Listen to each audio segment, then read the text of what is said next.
Yes.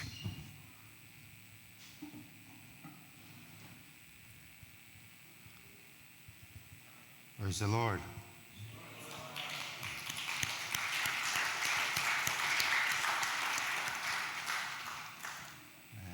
Good to see everyone sa ating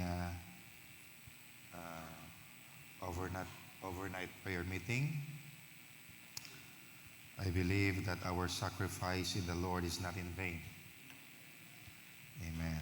We are not beating the air. Sa lahat ng ating ginagawa ay meron tayong purpose. So I'd like you to open your Bible in John chapter 2.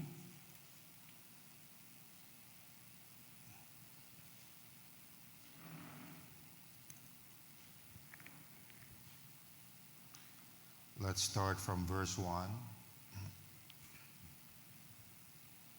John chapter 2, verse 1.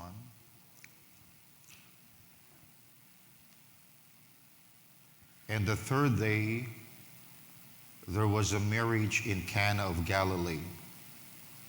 And the mother of Jesus was there, and both Jesus was called and his disciples to the marriage. And when they wanted wine, the mother of Jesus saith unto him, They have no wine. Jesus saith unto her, Woman, what have I to do with thee? Mine hour is not yet come. His mother saith unto the servants, Whatsoever he saith unto you, do it. And there were set there 6 water pots of stone, after the manner of the purifying of the Jews, containing 2 or 3 firkins apiece.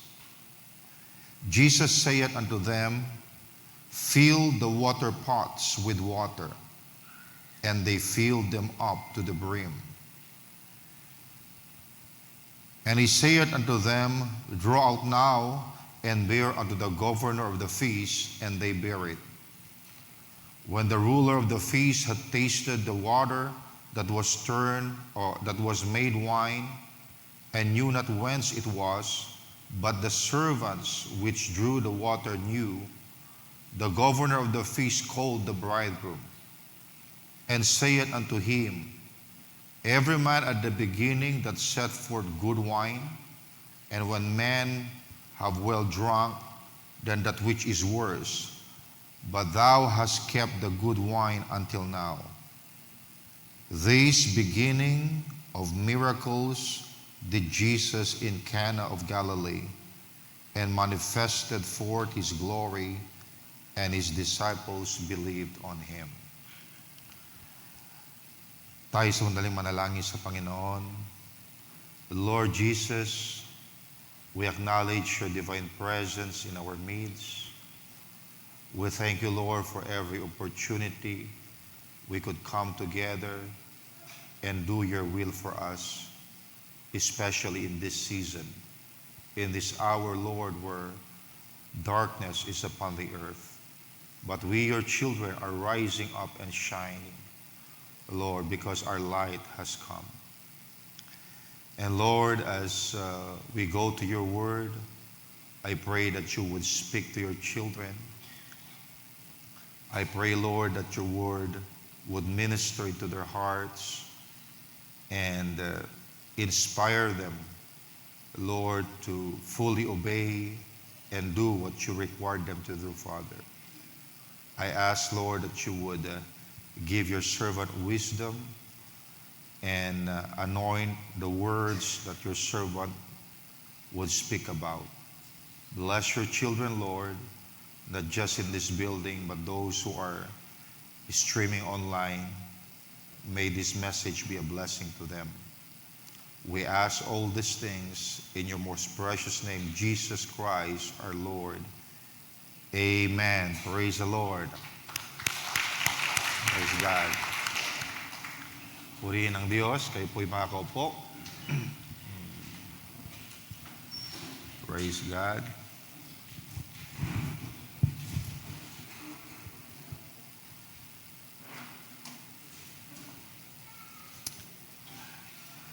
Now let me read again yung ating binasa dito, yung verse 7 specifically. Sabi dito, Jesus saith unto them, the servants, fill the water pots with water, and they filled them up to the brim. I'd like to take my title there, and this message I entitled, Fill the Water Pots. Fill the water pots. Na mga kapatid, you know the story. Marami na mensahe na ipangaral patungkol dito. At alam na natin ang kwento dito sa John chapter 2. The wedding in Cana of Galilee. So may isang kasalan, isang celebration, joy, laughter, pagkain, and fellowship. But suddenly may problema. The wine ran out. Naubusan sila ng alak. At sa kultura nila, this was not a small issue. Hindi lang ito inconvenience, kahihiyan ito. It meant embarrassment, disgrace, and failure for the family. Because they were having a celebration and they want to make all the guests happy. Kung merong kakulangan, it would be an embarrassment to the family. And saints, before we go on any further, let me say this clearly. Jesus is not invited in perfect situations. Si Jesus ay inimbitahan sa isang event na naubusan or nauubusan, hindi sa event na sobra. So Jesus did not come when everything was complete. He came when something was missing. Hindi siya dumating nung okay na lahat, dumating siya noong may kakulangan. And that should already encourage us tonight. Why? Because maybe in your life right now, something is running out. Maybe faith is running low, strength is running low, joy is running low, direction is running low, resources are running low. Now, hindi ka nag-iisa. You are exactly the kind of person Jesus loves to work with. Now, saints, notice something powerful here. Jesus began His public ministry not with a miracle of judgment, but with a miracle of generosity. Hindi siya nagsimula ng ministry sa paghatol, kundi sa pagbibigay. We know that Moses turned the water into blood. That's judgment. But Jesus here turned the water into wine. That's grace. Now this tells us something about the kingdom of God. God does not only meet necessities, He delights in abundance. Ganyan ang Panginoon. Hindi lang sakto ang ibinibigay ng Diyos. Hindi lang pwede na. I believe that He gives grace upon grace upon grace. Amen. That's the God that we serve. Okay. Naalala niyo mga kapatid, when He multiplied the bread, okay, merong leftover na 12 more baskets. Diba? Because God gives grace upon grace. Now, sa kasalang ito, I could imagine hundreds of gallons of wine ang kinakailangan for this marriage feast. Marahil sabihin niyo, sobra-sobra na yan sa tingin niyo. Now, parang sobra-sobra naman, Pastor, kung mga hundreds of gallons ang kailangan nila for that feast. Pero hindi ito maliit na wedding because this was a village celebration. And the feast could last for a week or two during those days. And church, listen carefully. God is not stingy with His miracles. Hindi kuripot o barat ang Diyos sa kanyang milagro. Hindi tipid ang Diyos sa pagpapala. Naniniwala ba kayo dyan? He looks too much to man. Okay, or I could say, what looks too much to man is often just right in God's economy. Now, but tonight, church, I don't want us to focus on the wine. Ang gusto kong pagtuunan natin ng pansin ngayong gabi, before the water turned into wine, someone had to fill the water pots with water. Ayan ang nais kong pagtuunan natin ngayong gabi. Ulitin ko. Before the water turned into wine, someone had to fill the water pots with water. Ibig sabihin, bago ang himala, may utos. Bago ang supernatural, may obedience. And this is the heart of this message. If you want to see the miraculous hand of God, you must first obey what He told you to do. Now, personally, perhaps you are praying for change. But are you obeying the instruction? Humihingi ka ng himala, pero pinupuno mo ba ang water pot? As a church, we want revival, we want growth, we want the supernatural. But church, have we filled the water pots? Because Jesus still says today, fill the water pots with water. Now church, let's go deeper now. Now napansin niyo ba, Jesus could have done it instantly. Pwede niya namang sabihin lang, wine appear. O sabihin niya, let there be wine. Di ba? Pwede sabihin niyo ni Christ. Pero hindi ganoon ang ginawa niya. He didn't start with power. He didn't start with miracle. He started with a command. Ang sabi niya, fill the water pots with water. Punuin niyo ng tubig ang mga banga. Now, this is one of the strongest patterns in the ministry of Jesus. We could see this principle in the ministry of Jesus. That when Jesus is about to bless, He usually gives an instruction. Kapag si Lord ay handang magpakita ng himala, madalas nauuna muna ang utos. Now, not always, but very often, a word of command comes before a word of power. So, hindi muna miracle, kundi obey muna.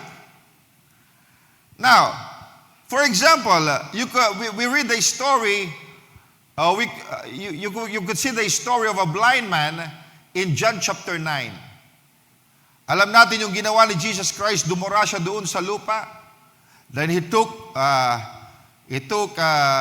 yung part ng lupa na kanyang dinuraan, and He made a clay out of it. At tapos ipinahid niya doon sa mata ng bulag. Okay. Then He said, go wash in the pool of Siloam. Humayo ka, maghugas ka. Now catch this, He didn't see first, He obeyed first. Hindi muna gumaling, sumunod muna. Also, we have a story in Matthew 12 about a man with a withered hand. Bago ang milagro, ang sabi ng Panginoon sa kanya, stretch forth thine hand. Iunat mo muna ang kamay mo. Now imagine, Lord, paano ko iunat? Withered hand nga. But the miracle is attached to the instruction. Diba? He has to obey before he could see the miracle. Now, let's go to the story of Lazarus in John 11. Alam natin, Lazarus had been dead for 4 days. Patay na siya. Bulok na. So, walang kahit anong kayang gawin ng tao para buhayin siya. Now listen carefully. Jesus did not begin by saying, Lazarus, come forth. There was a command before the resurrection. Ang instruction ni Jesus Christ, His command in John 11:39, ang sabi niya, take ye away the stone. Alisin ninyo ang bato. Now church, this is very important. Removing the stone did not raise Lazarus. Taking away the stone did not produce life. Human obedience could never perform resurrection. But Jesus is still required it. Why? Because Jesus will not do what He commanded men to do. And man cannot do what only Jesus can do. Ibig sabihin, may parte ang tao, may parte ang Diyos. Inulit ko, may parte tayo at merong parte ang Diyos. Now, the people could roll away the stone, they could open the grave, they could obey the instruction, but only Jesus could call the dead.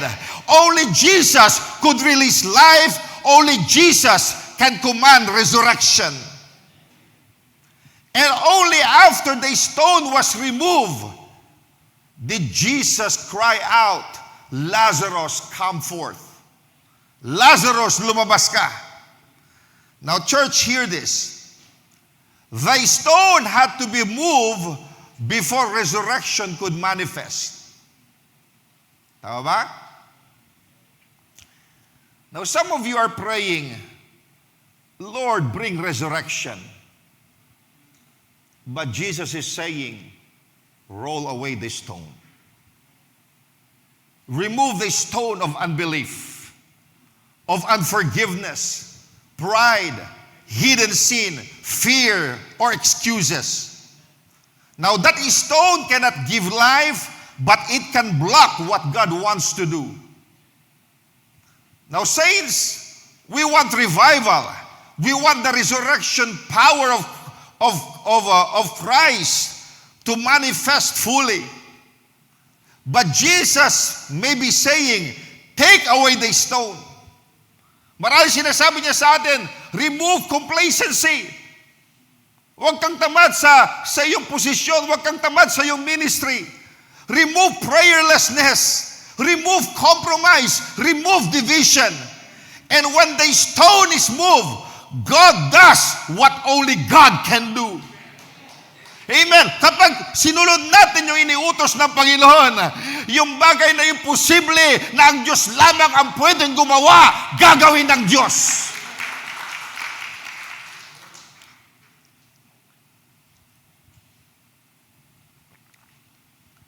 So you could see that man moves the stone, Jesus calls the dead. Ibig sabihin, we obey, God resurrects. So the pattern is clear. Instruction, then obedience, then God's power is manifested. Utos, pagkatapos pagsunod, pagkatapos pagpapakita ng kapangyarihan ng Diyos. Now, bakit ganito ang paraan ni Lord? Now, one reason, God involves people in the process. Hindi niya tayo nililigtas sa spectator Christianity. God does not train the church to be an audience. He trains the church to be participants. God wants us to be involved in the kingdom of God. Not a spectator, but participants. Alam niyo, maraming gustong himala, pero ayaw ng responsibility.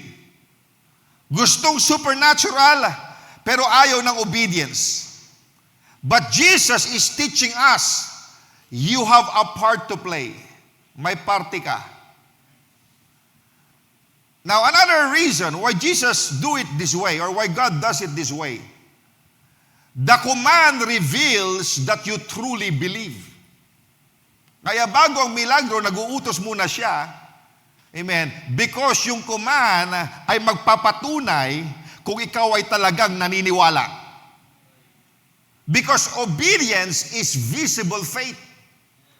Ang pananampalataya na totoo, may kasama talagang pagsunod. Tama ba? Nang inutusan ni Elisha, yung widow woman, na mayroong malaking utang at kukunin na ng kreditor yung kanyang 2 anak para alipinin, bago ang milagro, mayroong munang instruction si Elisha. Sabi niya, borrow empty vessels and borrow not a few. Huwag konti. Don't limit God. Borrow empty vessels. Diba? At kung naniniwala yung widow woman, hallelujah, hallelujah, kung talaga siya mayroong pananampalataya, susunod siya. And because this woman, she believed, mga kapatid, na mayroong gagawin ng Diyos, sumunod siya sa ipinag-uutos ni Elisha. Hindi siya humiram ng konting empty vessels, humiram siya ng madami pagkat siya'y naniniwala. The same with the widow woman in the time of Elijah. Anong sabi ni Elijah sa kanya? Beg for me first. And whatever little resources you have, God will multiply. Thus saith the Lord.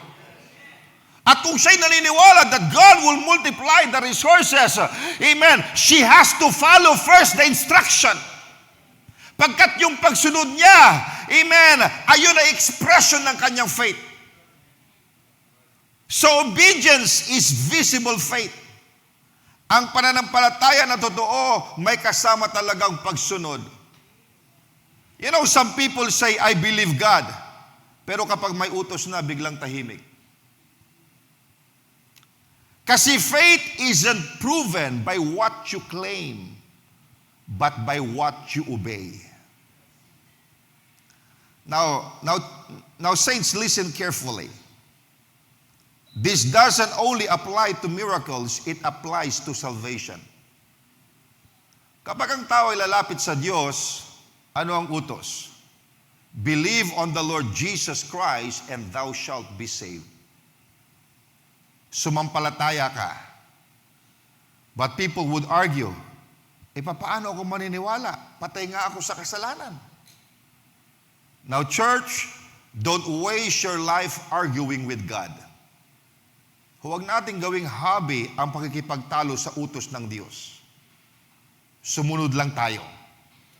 So God commands, repent. Acts 17 verse 30. Believe. Acts 16:31. Follow me. Luke 9:23. At ang amazing dito, the command of God carries the enabling grace of God. Ang utos ng Diyos ay may kasamang biyaya para masunod mo ito. Now, parang kay Ezekiel, ano? You read in Ezekiel 37 verse 4, sabi doon, O ye dry bones, hear the word of the Lord. Now, dry bones can't hear. But when God speaks, life comes. Hindi kaya ng buto, pero kaya ng salita ng Diyos. Now, let me talk straight tonight. Some of you are asking for wine, but God is asking for water. Humingi ka ng breakthrough, pero sinasabi ni Lord, forgive. Why? Bagkat marahil mayroon kang tinatago sa puso mo. Na isang tao na sinaktan ka, pero hindi mo mapatawad. Humihingi ka ng open door, pero sinasabi ni Lord, be faithful. Humihingi ka ng healing, pero sinasabi ni Lord, return to me. Humihingi ka ng restoration, pero ang sinasabi ni Lord, make it right. And here's the key.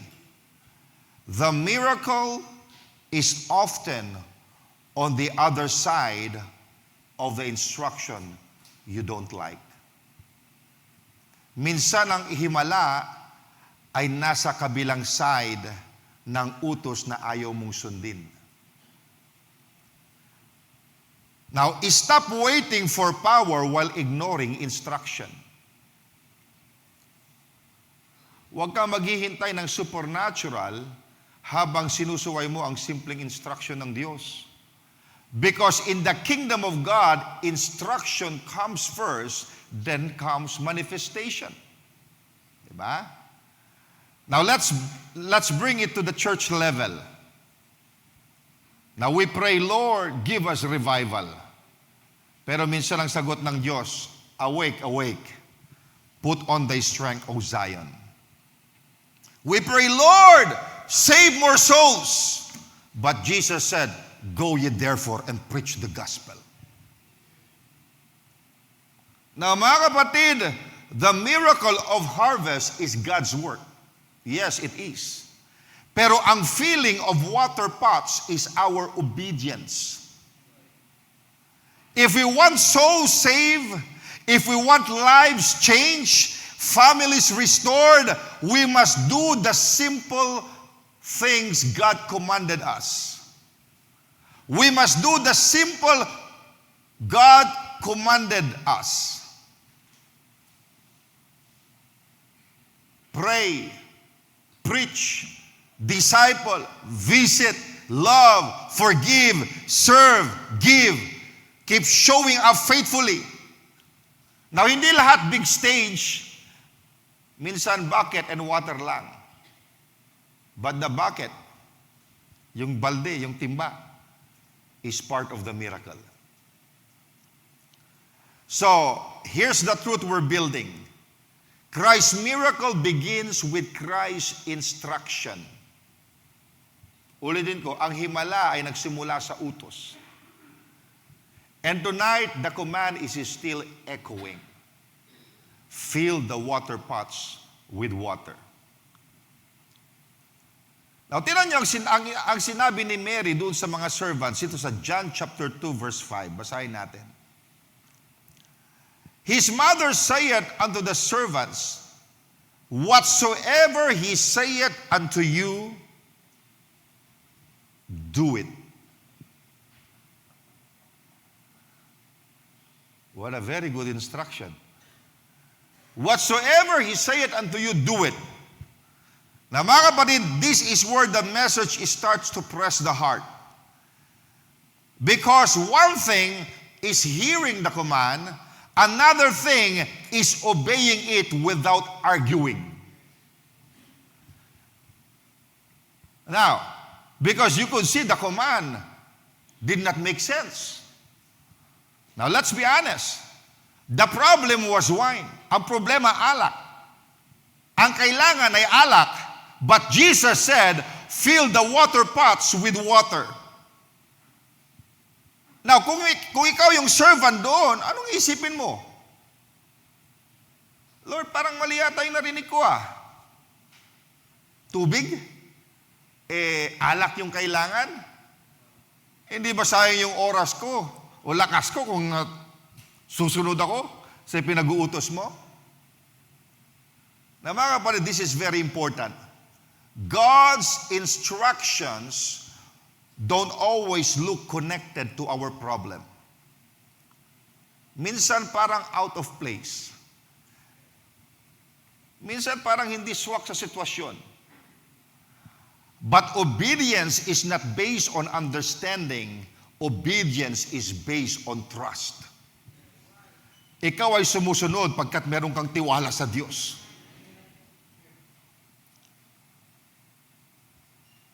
Alam niyo ba that obedience is tested when it doesn't make sense? Do you think it makes sense for Joshua to obey God na palibutan nila yung Jericho ng 7 beses? 7 araw at saka 7 araw, 7 beses? Diba? And they would blow a trumpet, then they would make a shout, and the walls of Jericho would fall. Ikot nila 1 each day, and on the 7th, 7 times. Do you think it makes sense for Gideon na sila ay sasabak sa digmaan at meron silang dalang pitcher na merong lamp sa loob? And with a trumpet? Digmaan yung kanilang pupuntahan. They will fight with the multitude of Midianites.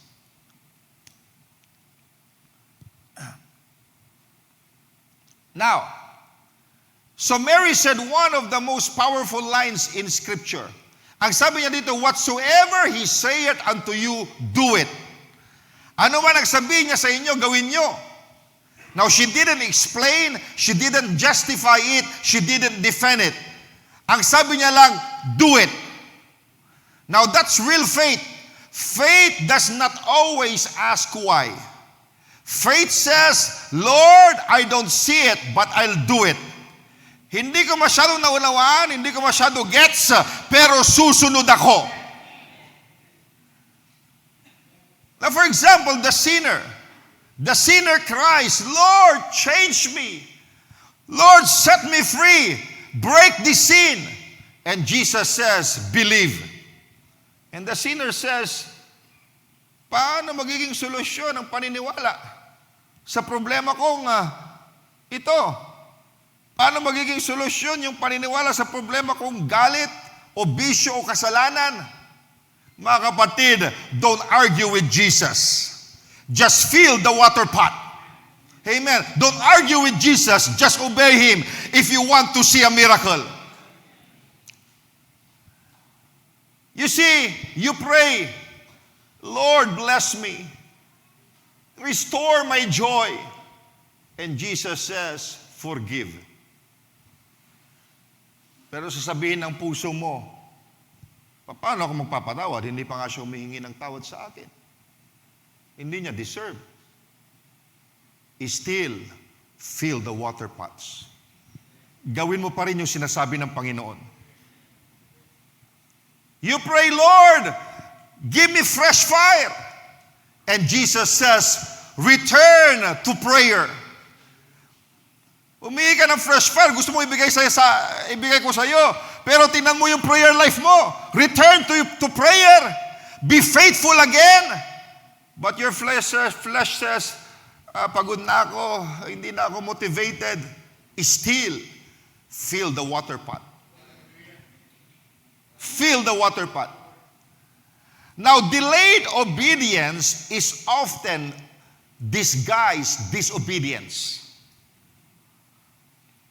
Kung ang servants ay nagdebate muna sila, tingnan mo ito pinapagawa ni Jesus sa atin. Palalagyan ng tubig, kailangan yung wine. Ano, gagawin natin? Pag-isipan muna natin ito. Tingnan muna natin kung mayroong ibang paraan para ma-resolve yung problema. Now, kung gano'n ang kanilang response, mga kapatid, walang wine na lalabas. Mga kapatid, hear this clearly. You don't obey when it finally makes sense. You obey because He said so. Hindi susunod ako kapag malinaw, kundi susunod ako dahil sinabi niya. Amen! Kapag sinabi ng Panginoon, sunod lang tayo at ang himala ay susunod din. Now, sometimes the command seems small. Tubig lang, bucket lang, paulit-ulit lang. Minsan ganito rin ang utos ng Diyos sa atin. Read your Bible, pray again, serve quietly, be consistent, be humble, walk in love, be faithful in little things. Ang sasabihin ng laman, yan lang ba? Hindi ba masyadong maliit yan para sa malaking himala? Now, church, listen. A small obedience is often the doorway to great miracles. Marahil maliit lang yung pinapagawa ng Diyos, sumunod ka lang. Because that small obedience is the doorway to your miracle. Hindi kailanman minamaliit ng Diyos ang simpleng pagsunod. Now let me ask you plainly. Anong utos ng Diyos ang matagal mo nang naririnig? O anong water ang pinapupuno niya sa iyo pero ayaw mong gawin? Now maybe it's reconciliation. Meron kang nakaalitan but God wants you to reconcile with that person. Maybe it's surrender. Nais ng Panginoon isuko mo ang buong buo sa Kanya pero hindi mo magawa. Maybe it's humility. Maybe it's obedience. Maybe it's commitment. You have a ministry but you are not committed to it. Or maybe it's repentance. You want wine but God is asking for water. Na mga kapatid, revival does not come by complaining. Revival does not come by criticizing. Let me say this, revival comes by obedience. If God say pray, pray. If God said go, you go. If God said preach, preach. If God said disciple, disciple. If God says love, love. If God says humble yourself, you humble yourself. Now, we don't question, we obey. Why? Because obedience is the bridge between instruction and manifestation. Ayan ang tulay between instruction at sa iyong himala. Now, the servants did not understand, but they obeyed. And obedience positioned them for a miracle. And tonight, I could say, Jesus is still saying, fill the water pots with water. Now, let me read verse 7 again. Ang sabi dito, Jesus saith unto them, fill the water pots with water. Now, and catch the next sentence. Anong sabi dyan? After they were given the instruction, anong sabi dyan? And they filled them up to the brim. Ano yung brim? Ayun yung pinakalabi ng bangan. Okay? So they were given instruction to fill the water pots. Anong sabi ng Bible? And they, the servants, filled them up to the brim. Now mga kapatid, this one line changes everything. Hindi lang nila pinuno ang mga banga, pinuno nila hanggang umapaw. Hindi yung pwede na, o hindi yung hanggang dito lang. O hindi yung sakto lang para masabi lang sumunod ka. Ang sabi dyan, they filled them to the brim. Now, may dalawang klase ng obedience. Merong partial obedience, merong wholehearted obedience. Now, partial obedience says, ginawa ko naman. But wholehearted obedience says, I will do it with all my heart. Hindi ko lang gagawin. I will fill it to the brim. I'll do it with all my heart. And church, listen carefully. God honors obedience, but fullness follows wholehearted obedience. Now imagine kung hanggang kalahati lang ng tubig ang nilagay nila. Kung tinatamad yung mga servants, katapos sabi nila, okay na to. Hindi naman siguro kailangang puno. Then even if Jesus turned it into wine, kaunti lang ang wine. Now mga kapatid, here's a truth that hits home. The measure of your obedience often determines the measure of God's manifestation. Hindi dahil limitado ang Diyos, kundi dahil iyon ang sisidlan ng inihanda mo. Inutusan sila ng Panginoon, but when they responded to the command, they fill it to the brim. If the command is to believe, you've got to believe fully. Hindi, Lord, half trust lang O hindi, back up lang muna. Now, if God instructed you to believe, you've got to believe with all your heart. sumanal ka ng buo. If the command is to pray, pray deeply. Hindi lang, Lord, bless me lang. Hindi ganun mga kapatid. Makipag-wrestle ka sa pananalangin. Hallelujah! Real wrestling, heartfelt prayer. At ngayon, ganito ang gagawin natin ngayong gabi mga kapatid. We will fill our prayer to the brim. Hindi parang simple lang na pananalangin mga kapatid. We will pour out our hearts in prayer. Kung kinakailangan nating hahagulgul tayo.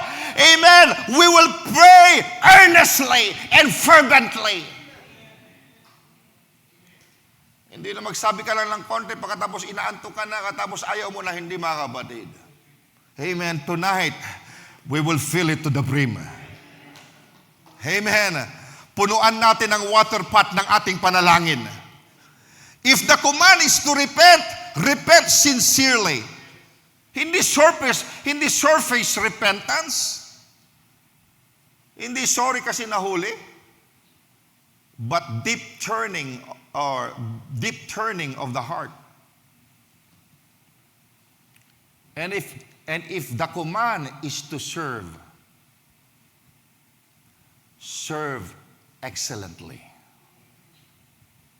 Hindi tamad na serbisyo, hindi bahala na, hindi okay na yan. Fill to the brim.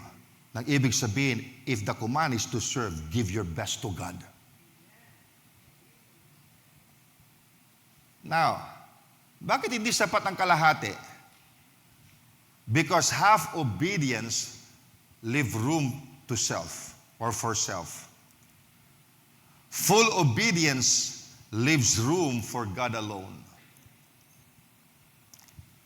Kapag kalahati lang, pride sneaks in, excuses remain, control is still yours. But when you fill it to the brim, there's no space left for self, only room for God's power. So let me ask you tonight, are you obeying or just complying? Are you feeling or just touching the water? Maraming Kristiyano, half prayer, half forgiveness, half commitment, half surrender. And then we wonder, Lord, bakit parang walang wine? Church, you check the water pot. If the church prays halfway, we get halfway results. If the church serves halfway, we see halfway fruit. But if the church prays fully, if the church loves fully, if the church serves fully, if the church obeys fully, then God pours fully. A full church obedience invites a full move of God. Amen. Kung tayo lubusang susunod sa Panginoon, ibubuhos ng Panginoon ang kanyang pagkilos sa atin. The full move of God will be in action. Mga kapatid, revival is not produced by talent. Revival is not produced by programs. Revival is released when God finds full vessels. Fill your water pots. Maging kami mga ministers. We don't expect wine if we don't fill the water pots. Ibig sabihin, we study. We pray. We ask God for guidance, for inspiration. Diba?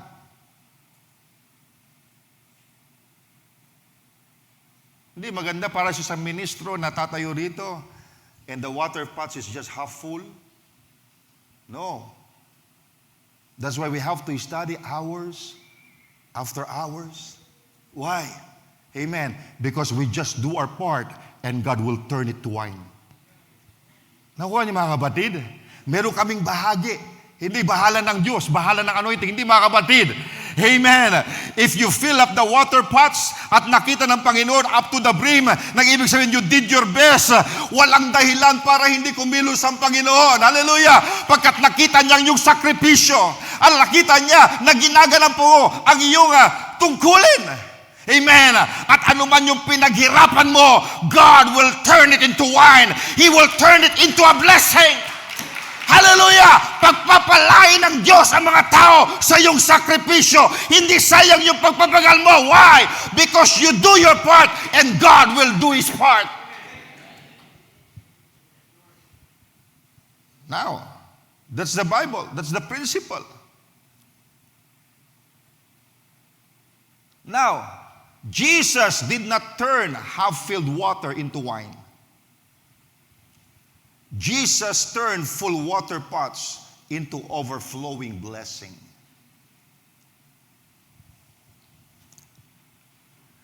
Kaya mga kapatid, ngayong gabi, Jesus is not asking, did you obey a little? He is asking, did you fill it up to the brim? Uulitin ko, ang tanong ni Jesus Christ ngayon sa atin, hindi, did you obey a little? Ang tanong niya sa atin, did you fill it up to the brim? Now, obedience is not a miracle. Or is not the miracle. Why?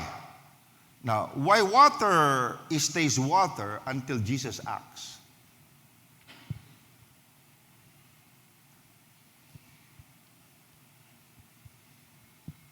Na mga kapatid, this part keeps us humble, grounded, and dependent on God.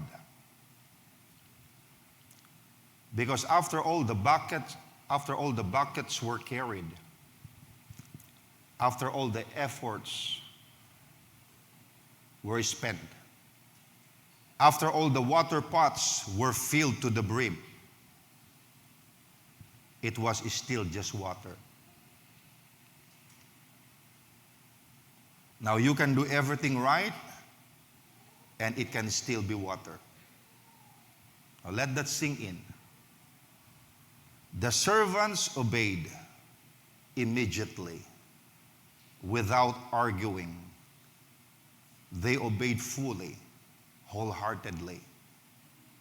Yet after all that obedience, no wine appeared until Jesus acted.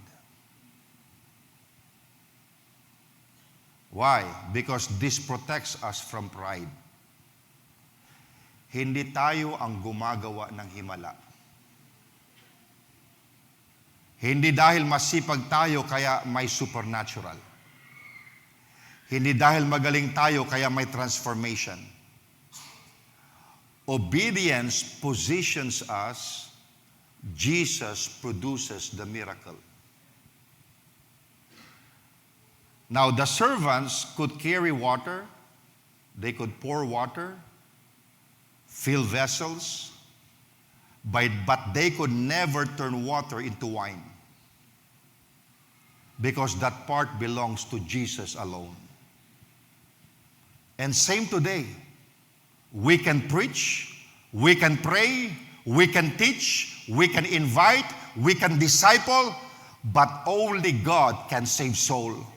Only God can change lives. Only God can break bondage. And only God can bring new life. Ang sabi sa Bible, Paul planted, Apollos water, but God giveth the increase. Mga kapatid, kahit anong gawin namin pangangaral, kung hindi ko convict ng Diyos yung tao, walang saysay ang aming pangangaral. Amen. Ang nagbabago ng buhay ay ang Diyos. Ang kumikilos ay ang Diyos. Gaganapin lang namin ang ipinapagawa ng Diyos at gagawin niya ang kanyang parte. Amen. Pero hindi yung mga ngaral ang bumabago ng buhay ng tao. Hallelujah. Amen. Ginagawa lang namin ay mangaral. Kahit anong pangaral lang namin, kung ang Diyos ay hindi kikilos, walang mangyayari. Bakit ganyan ang pamamaraan ng Diyos? Para ang kalawalatian ay sa Kanya, mga kapatid.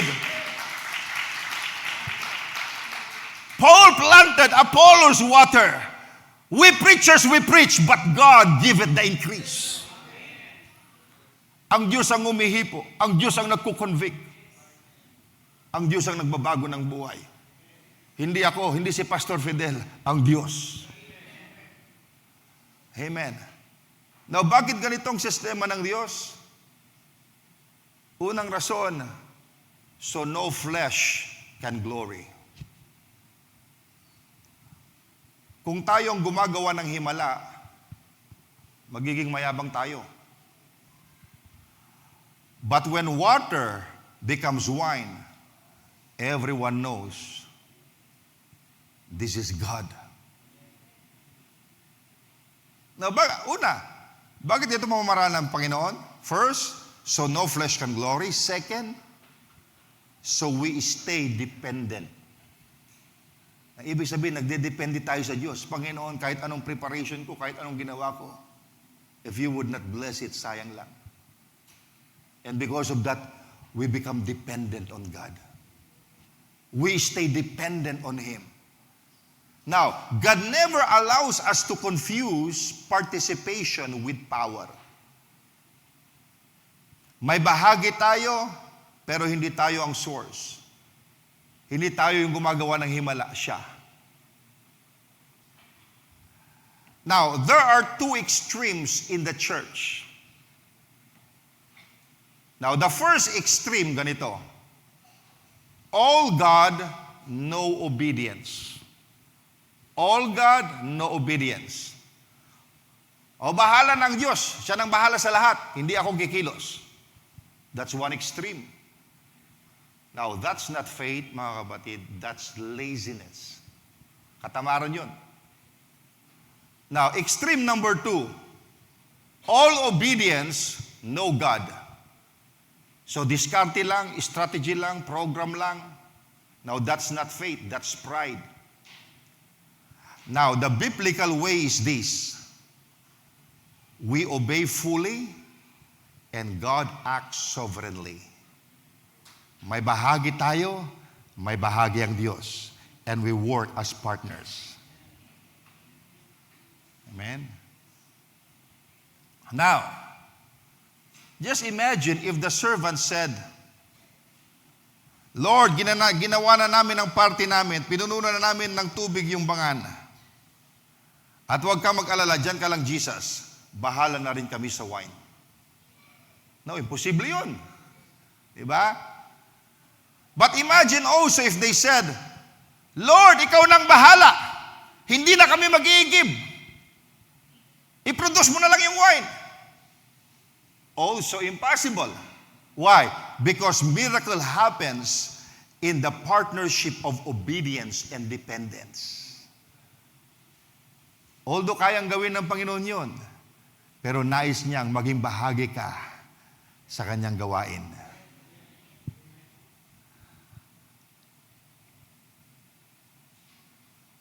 Now, some of you are discouraged tonight. You prayed, you served, you obeyed, you did what God asked, but you're saying, Lord, parang tubig pa rin. Now, church, hear this. Water does not mean failure. Water means you are one step away from your miracle. So don't quit when it's still water. Don't stop when the pots are full, because the wine comes after obedience, not during. Kaya mga kapatid, sabi sa Bible, don't be weary, okay, in well-doing. Huwag tayong magsawa o kumbaga, we don't lose heart in doing what is right. Pagkat sa panahon ng Diyos, amen, siya'y kikilos. In God's time. So mga kapatid, we must keep doing what God told us to do, even when the results are not yet visible. Kahit parang wala pang visible result, gawin nyo lang ang ipinapagawa ng Diyos. Patuloy nyo lang gawin sincerely. And when you do it, fill it up to the brim. So we just keep praying, we just keep preaching, loving, serving, and discipling. Because when Jesus decides to act, it happens instantly. Water doesn't gradually turn into wine. It turns immediately. Now catch this now. Your obedience prepares the vessels, but only Jesus produces the wine. Kaya our obedience just position us for the miracle, but only God can do the miracle. So you don't worship obedience, don't trust methods, you trust Christ. Now mga kapatid, this is a deep but very practical truth. Let's ask an honest question. Did Jesus really need the water to make wine? Kailangan ba talaga ni Jesus ng tubig para gumawa ng alak? Of course not. Because He created the universe out of nothing. So He could have created wine out of thin air. Diba? But why did He insist it? Ang sabi niya, fill the water pots with water. Hindi kailangan ng Diyos ng tubig natin. Pero pinili niyang isama tayo. This is grace. God allows us to participate. Not because He lacks power, but because He wants us to learn, grow, and witness His work. Because obedience is God's classroom for faith. Habang tayo'y sumusunod, may mga bagay tayong natututunan. At mas lalo nating nakikilala ang Diyos. Diba? Now, when the pots were filled with water, everyone knew one thing. There was absolutely no wine inside. Diba? Kasi ang pinili ng Panginoon yung water pots na ginagamit sa purification. Okay. Hindi yung water pots na pinaglagyan ng alak. Kasi baga sabi nila, may natira sigurong alak dyan, kaya lasang alak. Ang ginamit niya, yung water pots na ginagamit for purification, ibig sabihin paghugas ng kamay, paa, o ng mga ibang vessels. So malaki yun. Kasi ginagamit yun sa panghugas. Kaya hindi pinili ng Panginoon yung mga maliliit na sisidlan, pinili niya yung malalaking pots. Doon niya pinalagay yung tubig. Why, mga kabatid? Ganyan ang Diyos mag-provide. Amen. Huwag niyong isipin kuripot ang Diyos. Amen. Kasi kung ayan ang mentality niyo, mahihirapan kumilos ang Panginoon. You should have an image of a very generous God. A God that supplies all your needs. Kaya hindi makakilos kuminsan ang Diyos sa buhay ng tao because of their wrong concept. You've got to have a renewing of the mind.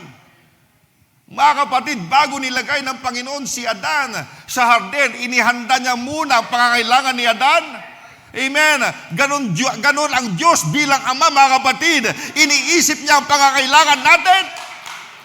Pero ang itinatanim ng kaaway dyan ang Diyos, hindi interesado sa pangangailangan mo. O kung gusto kang bigyan ng Panginoon, ganito lang, kapiranggot lang, mga kapatid. Kaya hindi makapag-manifest yung kapangyarihan ng Diyos because you are limiting what God could do because of your wrong concept. Pero kung ang konsepto mo, mga kapatid, you could not outgive God. Hindi mo pwedeng lagpasan ang pagbibigay ng Diyos. Kung ganyan ang konsepto mo, mga kapatid, mas lalong makakadaloy ang biyaya ng Diyos. Mas lalong makakilos ang Diyos sa iyong buhay. Amen. So there was absolutely no wine inside. Alam nila lahat, walang wine doon sa bangan. Nang ibig sabihin, kung nagkaroon ng wine, ibig sabihin there was no trick, no illusion, no shortcut. Now same with Elijah on Mount Carmel. When Elijah rebuilt the altar, hindi siya nag-sprinkle ng water. Pinabuhusan niya ng tubig. Pour it again, sabi niya. Do it the second time. Do it the third time hanggang umapaw yung tubig. Why? Pinapakita ni Elijah, amen, na alam natin na yung tubig pamatay ng apoy, di ba? Pero pinabubuhusan niya ng tubig. Pagbasa, mas mahirap umapoy. Pero pinapakita ni Elijah, kung umapoy yan, talagang walang human involvement dyan. Amen, milagro yan ng Diyos. Para mas lalong magmukhang miraculous, pinabuhusan niya ng maraming tubig. Water on the altar, water in the trench. No room for deception. Why? So that when fire fell, God alone would get the glory. Sa panahon ni Gideon, nang siya'y nagtawag, maraming unang sumama, sabi ng Panginoon, masyadong marami. Baka sabihin ng Israel, dahil sa kanilang lakas nanalo sila. Bawasan mo pa. Now, same principle here. When the pots are full, no one can say human effort did it. Kasi alam nila, pinuno ng tubig. Kasi kung kalahati lang yun, malay sabi nila, o baka may pumasok, biglang binuhusan ng konting alak. Kaya nag-iba yung lasa ng tubig. Amen, sinagad nila. Up to the brim. Kaya when God turned that water into wine, alam nila there was no human effort involved. It's pure miracle. Mga kapatid, sometimes God makes you obey in a way that removes all human credit. Para kapag dumating ang breakthrough, wala makapagsasabi, oh, diskarte ko yan. Or diskarte ko lang. O natsyempuhan ko lang. O galing yan ng tao. Only one explanation remains. This is the Lord. Ito'y gawa ng Diyos. Ang Diyos ang kumilos.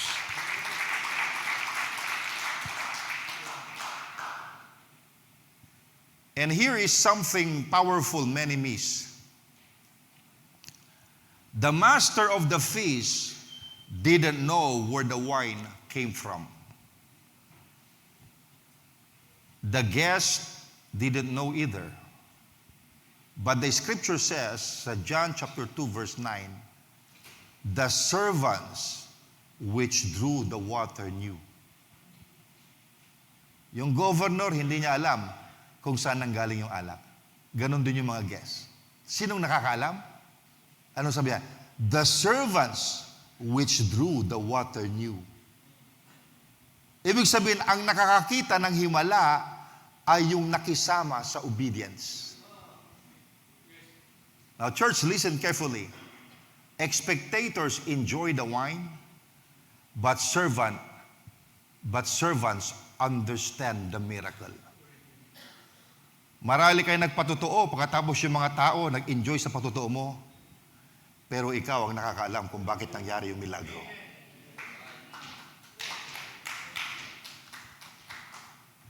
Maraming gustong makaranas ng blessing, pero ayaw mag-igib. But the ones who carry the buckets, they know the power of Jesus personally. Amen. If you want to know God's power, not just hear about it, you must be involved. I repeat, if you want to know God's power and not just hear about it, you must be involved. Pray, not just listen to prayer. Serve, not just watch others serve. Obey, not just admire obedience. Because, sabi sa Bible, the servants who drew the water knew.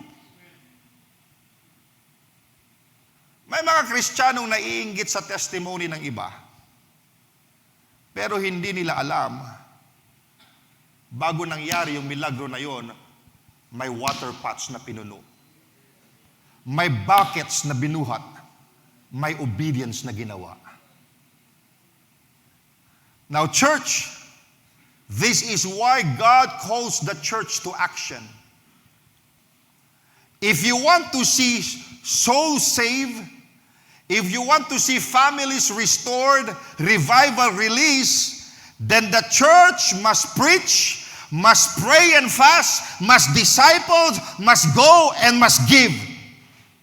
Not everyone will understand the miracle.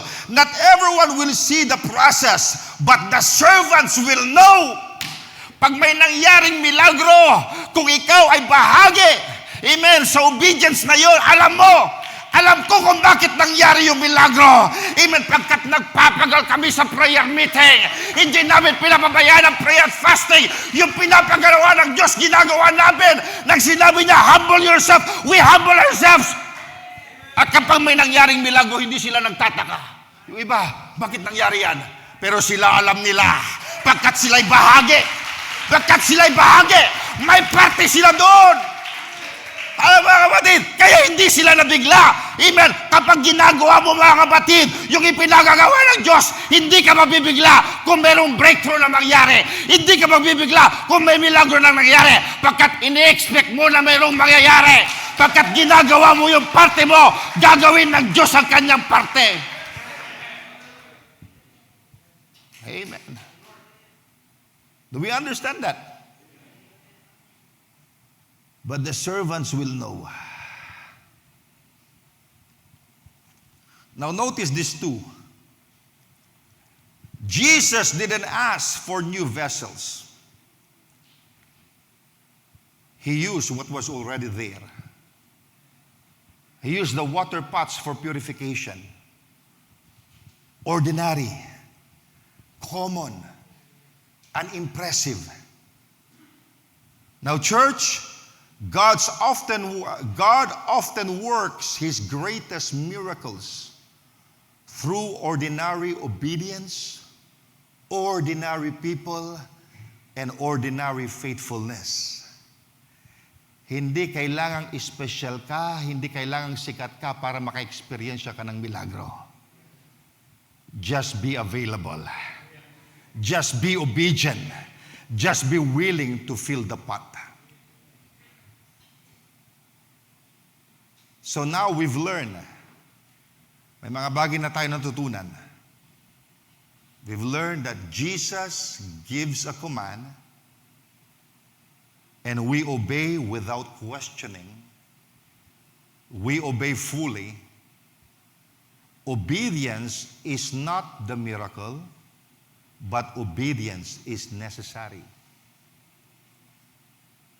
Now,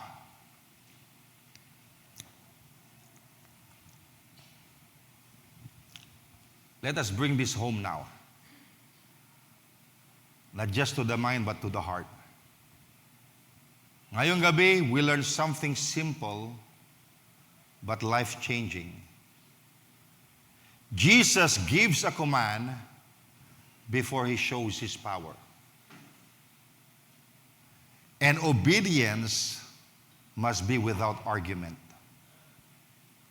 And obedience must be to the brim. Obedience is not the miracle, but obedience is necessary because it positions you for the miracle. Now, the servants did not make the wine. They only carried water. And Jesus did the rest.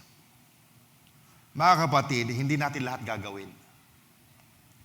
Huwag yun ang problemahin yung imposible. Huwag yun ang problemahin yung supernatural.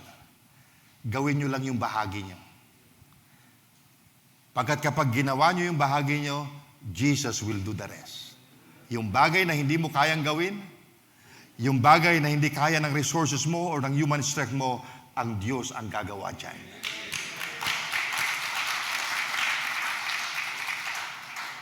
Hindi tayo ang gagawa ng milagro. Hindi tayo ang gagawa ng supernatural. Pero tayo ang mananalangin. Tayo ang magpapakumbaba sa Diyos. Tayo ang susunod. at siya ang gagawa ng himala.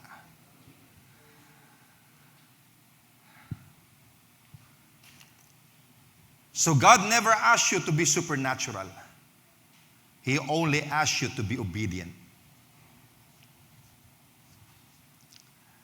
Kaya hindi tinatanong sa atin ngayong gabi ni Jesus, can you turn the water into wine?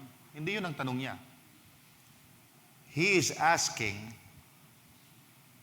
will you fill the water pots? Ayun ang tanong sa atin ngayong gabi. Will you obey even when it doesn't make sense? Will you obey even when it feels small? Marahil maliit lang yung inuutos ng Panginoon. Will you obey even when it feels tiring? And even when it feels ordinary? Because ordinary obedience is often the doorway to extraordinary power. Now let me speak to you gently now. Some of you have been faithful and you are tired. You've been carrying buckets. You've been filling pots. You've been serving quietly. And you're wondering, Lord, kailan magiging wine ito? Now mga kapatid, hear this word clearly.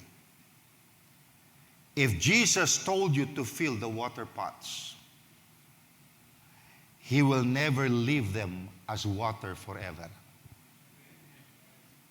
I repeat, if Jesus told you to fill the water pots, He will never leave them as water forever. The delay is not denial. The waiting is not wasted. Maghintay ka lang, may timing ang Diyos. Mga kapatid, kung ginawa mo yung parte mo at hindi ginawa ng Diyos ang kanyang parte, that is a reproach to God. Ano na lang sasabihin ng mga ibang tao? Diba?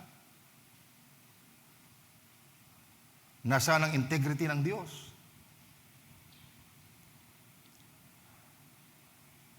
But some others are here tonight. You want wine without water. You want breakthrough without obedience. You want blessing without surrender. And you want revival without repentance. But Jesus is saying, fill the water pots. Not tomorrow, not someday, ngayon. Kaya ngayong gabi, we would fill the water pots.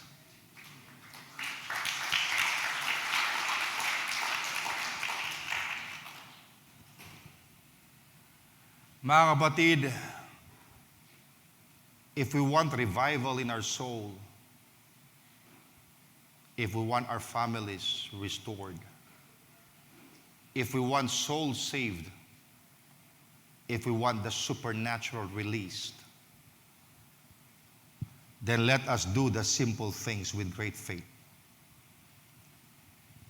Let us pray again, believe again, serve again, obey again, and humble ourselves again. Fill every vessel God has given us. Kung ikaw'y narito ngayong gabi, and you can honestly say, Lord, I have questions. I have questioned instead of obeyed. Lord, I obeyed halfway, not to the brim. Or Lord, I stopped carrying the bucket. Lord, I want the wine, but I avoided the water. Now, this moment is for you because God is challenging you. Parang sinasabi niya sa inyo ngayon, do your part and I will do my part. Gawin lang natin yung bahagi natin. Huwag natin problemahin yung mahirap gawin. Huwag natin problemahin yung imposible. Hindi nyo bahagi yun. Gawin nyo lang yung pinapagawa niya at yung bagay na imposible, siyang gagawa.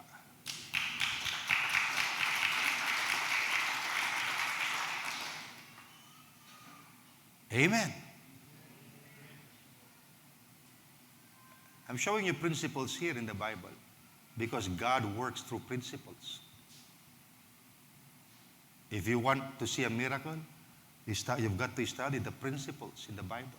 And I'm showing you. Now, could we declare this together slowly and sincerely? Could you follow after me? Lord Jesus, I will fill the water pots.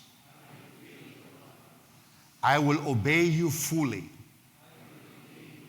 I will trust you completely. I will do my part. I will trust you to do what only you can do.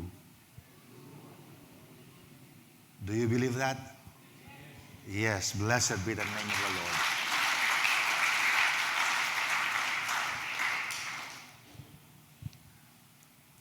So as I end, I'd like to say this.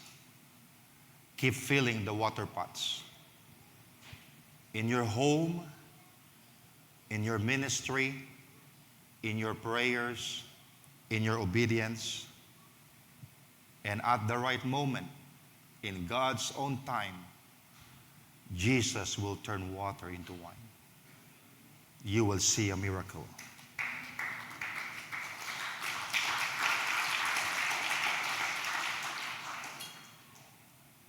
Nakita natin, the servants fill the pots, the master releases the miracle. Kaya mga kapatid, ngayong gabi, ito yung isa sa bagay na pinapagawa ng Diyos sa atin. Gagawin natin ang mga bagay na pinapagawa ng Diyos sa atin. And God will release the miraculous. Amen. Don't try to figure out how God would do it. That is not your part. You focus on your part. Gawin natin yung dapat natin gawin. At ang Diyos bahala na for the rest. Amen. Do you believe that? Mga kapatid, sa ating pananalangin, in this overnight prayer and praise and worship, let us fill our water pots to the brim.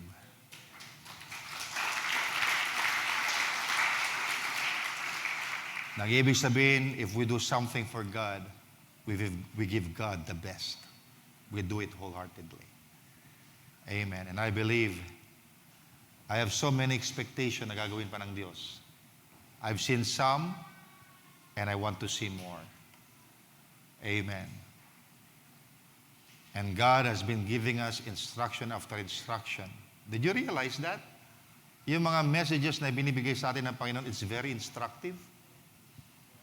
Pagkat sabi sa Bible, amen, na all Scripture is given by inspiration of God, profitable for doctrine, for reproof, for correction, for instruction in righteousness. Diba? Do you realize na nagbibigay ang Diyos ng instruction sa atin? Why? Because God wants to do something greater sa inyong buhay, sa inyong pamilya, at sa ministry na ito. Amen. Salamat sa Panginoon. God is positioning us for the miraculous. God is positioning us for the greater works. Amen. Whatever we have experienced, meron pang greater na ipapa-experience ang Diyos sa atin na hindi pa natin naranasan. Naniniwala tayo dyan.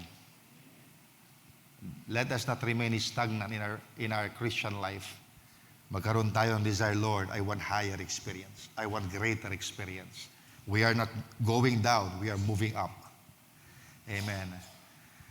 To a higher bracket of faith, to a higher level of experience, to a higher ground.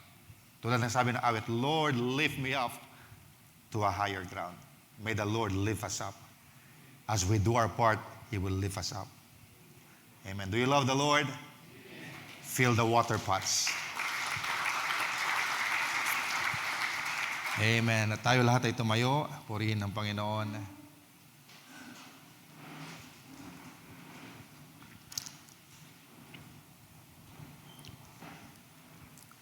Praise the Lord.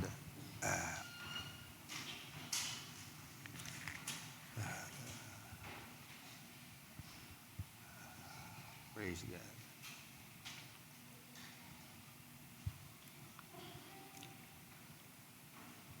Praise God.